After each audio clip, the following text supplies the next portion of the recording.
సంపాదించుకుంటా ఉంటారు, ఓన్లీ సంపాదించుకొని పర్వాలేదు అనేది నా ఆలోచన, నేను చెప్పాలనేటువంటి భావం. కాబట్టి ఇక్కడ తెలుగుదేశం పార్టీ వరకు సీనియర్లు కానీ జూనియర్లు కానీ సమన్వయంతో పార్టీ కథలతో ముందుకు పోతాం. దానికి నిదర్శనమే మొన్న 2024 ఎన్నికల్లో ఫలితాలు కానీ, లోకేష్ బాబు గారు 2014 నుండి 2019 వరకు మంత్రిగా ఉన్నప్పుడు ఆయన్ని ట్రోల్ చేసిన వాళ్ళు, తెలుగుదేశం పార్టీలోనే కొంతమంది ఉన్న వాళ్ళు కూడా ఆయన నాయకత్వాన్ని ఆ రోజు యాక్సెప్ట్ చేయలే. 2014 నుండి 2019 వరకు లోకేష్ బాబును యాక్సెప్ట్ చేయలే. ఎప్పుడైతే లోకేష్ బాబు గారు పాదయాత్ర స్టార్ట్ చేశారో, యువగలం యాత్ర స్టార్ట్ చేశారో, యువగలం యాత్రలో ఆ రోజు ఉన్నటువంటి వైసీపీ పార్టీ వాళ్ళ సంబంధ హస్తాలలో ఉన్నటువంటి పోలీసు యంత్రాంగం ఏ విధంగా లోకేష్ బాబు పాదయాత్రని భగ్నం చేయాలా, ఆ పాదయాత్రనే చేయనీయకుండా చేయాలా అని అడ్డంకులు సృష్టించిన తర్వాత రాటు తేలి ముందుకు వెళ్ళారు. చూడండి, బ్రహ్మనాయుడు గారు కాళహస్తిలో స్టార్ట్ అయినప్పుడు కుప్పంలో స్టార్ట్ అయింది, పలమనేరుకు వచ్చే కొద్దిగా అది పీక్ స్థాయికి వెళ్ళింది.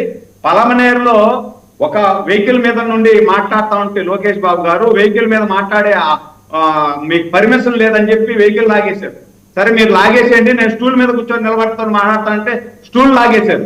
స్టూల్ లాగేస్తే కూడా పక్కన ఉన్నటువంటి బిల్డింగ్ ఎక్కి బిల్డింగ్ మీద నుండి మాట్లాడినాడు.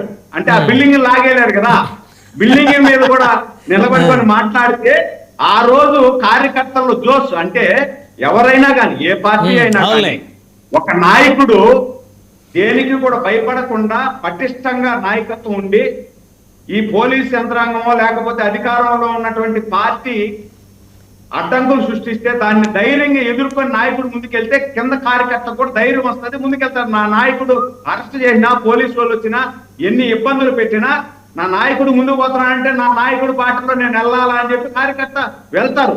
ఆ విధంగా యువగలం యాత్ర సాగింది. యువగలం యాత్ర సాగుతూ పోయే దానివల్ల కార్యకర్తలు ఉత్సాహం వచ్చింది. ఆ రోజు నుండి నాయకులు, సీనియర్ నాయకులు కూడా ఆయన నాయకత్వాన్ని ఖచ్చితంగా ఈ నాయకుడు రాబోయే తరానికి, మనకు భవిష్యత్ తరానికి మన నాయకుడు, మన పార్టీకి ఈయన నాయకుడు. చంద్రబాబు గారికి ఒకవేళ చంద్రబాబు గారు రిటైర్డ్ అయినా లేదంటే చంద్రబాబు నాయుడు గారు నాయకత్వం నుండి తప్పినా మనకు లోకేష్ బాబు లాంటి వజ్రం లాంటి నాయకత్వం మనకు ఉంది. లోకేష్ బాబు లాంటి నాయకుడి కనసన్నల్లో ఈ పార్టీ 10 కాలాల పాటు ముందుకెళ్తుంది. ఏదైతే స్వర్గీయ ఎన్టీ రామారావు గారు పార్టీ పెట్టినప్పుడు ఎస్సీ ఎస్టీ మైనార్టీ బడుగు వర్గాలందరినీ కూడా 20-25 సంవత్సరాల్లో ఉన్నటువంటి నవ యువకుల్ని పార్టీలోకి ఆహ్వానించి 45 సంవత్సరాల వరకే సుదీర్ఘంగా రాజకీయాలు చేయడానికి ఏ విధంగా అయితే అవకాశం ఇచ్చారో ఆ రోజు, ఈ రోజు 2వ జనరేషన్ స్టార్ట్ అయింది.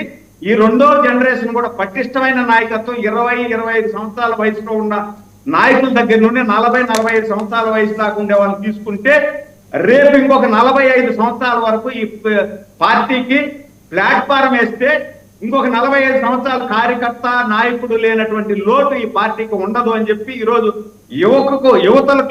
యువకులకి ఒక పెద్ద పాత్ర వేసి ముందుకు తీసుకెళ్తున్నారు. అంటే ఏ పార్టీ అయినా కూడా ఆ విధంగా పార్టీ మనుగడ సాగాలి అంటే ఖచ్చితంగా యువ రక్తం ఉండాలి, దాంతో పాటు సీనియర్లు కూడా ఉండాలి. సీనియర్ల సలహా తీసుకొని యువతలు ముందుకెళ్తే ఆ పార్టీ పటిష్టంగా ఉంటుంది, రాజకీయాలు కూడా పటిష్టంగా ఉంటాయి. వాళ్ళు చెప్పింది వీళ్ళు విని నేర్చుకొని ముందుకెళ్ళాలి. దానికి ప్రభావమే నిన్న చంద్రబాబు గారు చెప్పింది. కొన్ని చిన్న పొరపాట్లు ఉంటాయి, ఆ పొరపాట్లన్నిటిని కూడా సరిదిద్దుకొని ముందుకు పోవాలి అని మా అధినేత దశ నిర్దేశించడం జరిగింది. ఆ విధంగా ఇంకొక 45 సంవత్సరాల పాటు ఈ తెలుగుదేశం పార్టీ నాయకత్వం పటిష్టంగా ముందుకు పోతుంది. Brahmanaidu okay one by one మాట్లాడదాం. మనతో చిన్నపరెడ్డి గారు వైఎస్ఆర్సీపీ నుంచి. చిన్నపరెడ్డి గారు, గుడ్ ఈవినింగ్ అండి.